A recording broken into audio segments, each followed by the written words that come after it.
Man ana man ana man ana umsilatu kaifama hukum kaifama ahwakum man ana man ana laulakum. Life is like an endless hallway, full of unexpected worldly fantasies that, when planted, are not always harvested. Life is like a metamorphosis of a caterpillar into a butterfly. And within this constant state of change, life can be full of many criticisms and hardships. But what keeps us going is a small glimmer of light, a hope, like a seed that you water and care for, wishing that one day it will sprout. And these children have a hope of one day having a family.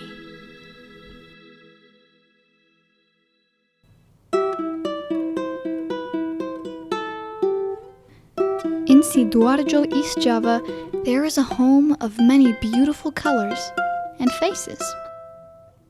Home to children without a proper family, they are taken in and given a place to live, and treated with love and care. The stories of their pasts may be broken ones, but when they are together in this orphanage, they are like one whole family. The person responsible for this colorful orphanage is a soft-spoken man with a fatherly demeanor and a giving heart. Knowing what it is like to have nowhere to go, he wanted no child to face the same fate as he did. Masa kecil saya, alhamdulillah, saya mempunyai 8 bersaudara. Sebelum TK, ayah sudah meninggal dunia. Disitulah kehidupan saya mulai tidak seperti layaknya anak-anak yang sudah masih mempunyai orang tua. Maka pengalaman dan perjalanan pahit getir, mulai dari jualan jajan, saya pernah dihinakan. Itu dulu anaknya orang kaya, orang tuanya meninggal, sekarang mati. Sekarang berjualan dari kampung masuk kampung. Disitulah pelajaran yang sangat mulia. Saya tidak ingin sekali menghinakan seseorang yang dalam perjalanan, karena sangatlah sakit. Kita orang miskin akan membalas ucapan orang itu tidak mampu. Namun saya berdoa kepada Allah, ya Allah, janganlah Kau berikan kehidupan saya bersama orang-orang yang senantiasa menghina kepada orang-orang fakir atau miskin maupun yatim. Saya membuka pondok pesantren ini termotivasi perjalanan saya yang 3 tadi. 1 dihina, 2 diberikan makan, yang ketiga diberikan sangu. Maka disitulah saya ingin dalam hidup saya mempunyai pondok pesantren yang isinya, yang santrinya anak-anak yang nasibkannya kayak saya. Tahun 93 mulailah ada santri yang mukim. Yang pertama kali dari Lebak Linggo, Sumatera. Setelah itu mayoritas anak Bali, dan disusul oleh anak-anak dari Jawa Tengah. Dari perjalanan-perjalanan yang ada, saya tidak ingin kita niati, dan saya tidak ingin ada embel-embel saya harus dapat pahala. Yang penting dalam hidup saya bisa bermanfaat bagi orang lain, di mana ketika saya dalam perjalanan, saya anak yatim, saya fakir miskin, ibu saya tidak punya daya karena mempunyai 8 anak yatim. Di situ merupakan kebahagiaan, doa seorang ibu, doa dari ayah saya almarhum, juga guru-guru saya. Pondok pesantren ini, itu yang sebenarnya santri dibagi 2. santri bumi, santri langit. Santri bumi yang saya ceritakan dari Sumatera, dari Jawa Tengah, dari Bali, ini yatim piatu duafa yang dia bisa kembali lagi ke rumahnya masing-masing setelah dia lulus. Namun mulai tahun 2003 ini adalah santri langit sampai sekarang. Kami tidak menerima yatim piatu duafa, namun menerima bayi-bayi yang dibuang. Di antaranya bayi-bayi itu awal mulanya kita ada yang memberitahu dan selanjutnya ada yang menghantar. Nah, bayi-bayi tersebut sampai sekarang alhamdulillah ratusan anak yang sudah sekolah, dia sudah ngaji sesuai dengan kebutuhan. Kami mengupayakan bersama pengurus untuk memberikan itu. Dan santri yang paling menyedihkan itu santri yang memang dari bayi ya. Santri dari bayi yang menyedihkan itu ketika dia hamil diobati, yang sehingga dia ketika umur bulanan itu sudah tampak kena jantungnya, kena ginjalnya, kadangkala hidrosipalus, kadangkala dia cacat. Itu yang kasihan sekali karena teman-temannya itu semuanya pada normal. In Indonesia, 4.4 million children are orphans or have lost one parent. And in the entire world, there are 153 million orphans without a proper family. Sometimes, a child is disabled and cast aside for financial or vanity reasons. Sometimes, there are mothers who have a baby very young and who cannot fulfill their responsibility as a mother if they want to get an education and have a normal life. Sometimes, a child has HIV and AIDS. And sometimes, the parents do not have enough money to take care of their child and have to abandon them, even if they love them very much. Kenapa anak-anak di tempat ini tidak boleh diadopsi? Karena rata-rata yang adopsi itu pingin mencari yang ganteng dan yang cantik. Sedangkan mereka yang cacat, mereka yang kekurangan dari anggota badannya, mereka tidak mau.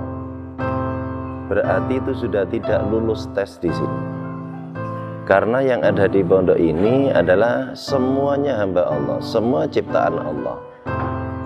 Mereka kalau ditanya, siapa ibumu nak? Dia pasti lihat langit. Siapa ibuku ya?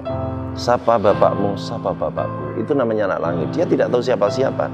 Dia di kandungan, orang tuanya tidak menghendaki. Setelah itu dia diaborsi, juga nggak segera lahir.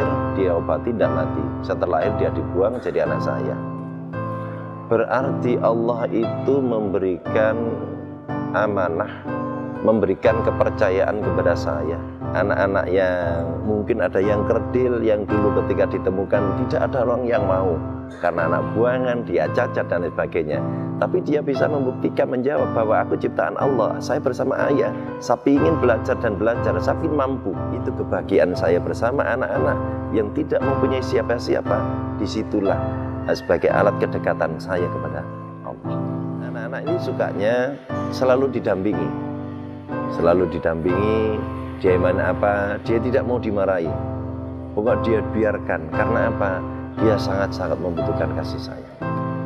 Maka alhamdulillah ketika kita tidak mampu memberikan kasih sayang, maka Allah memberikan kesempatan dia punya sekolahan. Maka kasih sayang itulah didapatkan dari guru-guru yang ada di situ.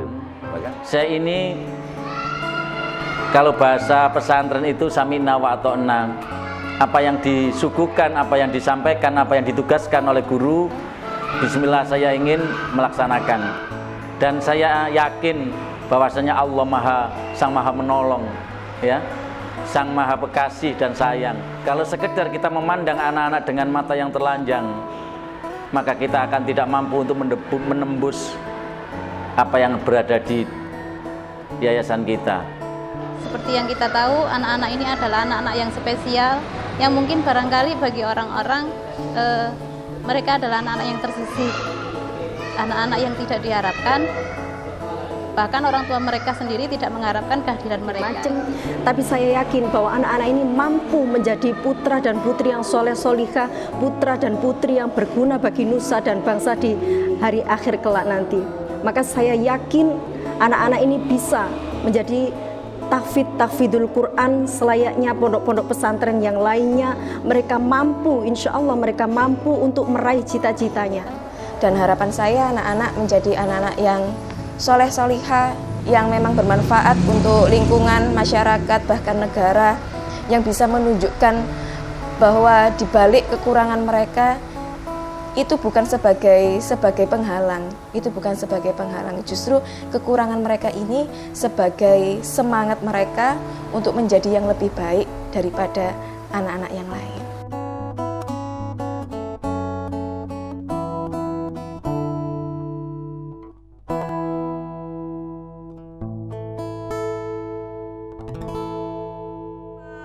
Aku jadi itu polisi.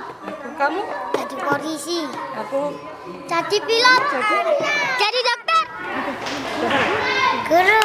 Tentara. Journeying far from their past. This is their reality. Whether one accepts it or not, their destiny awaits as they run like the wind to pursue the rights that they deserve. Crying with beautiful melodies, the tears are sparkling on their faces because they know that one kindness can destroy 1,000 judgments, because they know that one action can be stronger than 1,000 words, while they hear the chatter of the people and give their best smiles, accepting it or not, letting nature give an answer, and listening to the voices of Azur.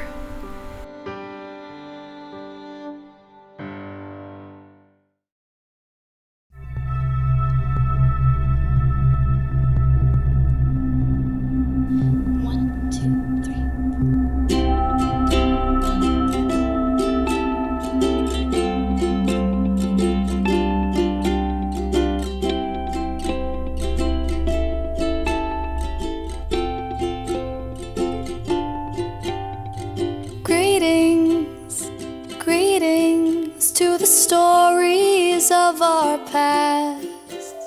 Sometimes they will last so long. Hello, do you know that we've been hurt before? And we've tried to ignore the pain we felt, memories washing ashore. And we just can't take it anymore.